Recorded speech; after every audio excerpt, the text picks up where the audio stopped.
Hi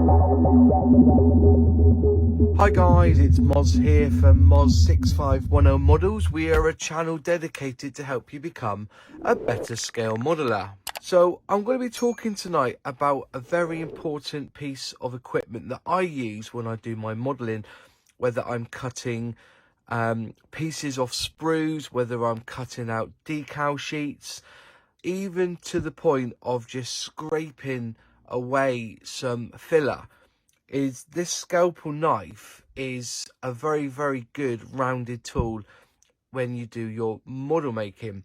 But what I wanted to do was go through techniques of putting the blade on, taking the blade off, tools you can use for when you want to change blades, and also just to go through the types that I personally use of handles, the size of handles, and the blades that I use and why.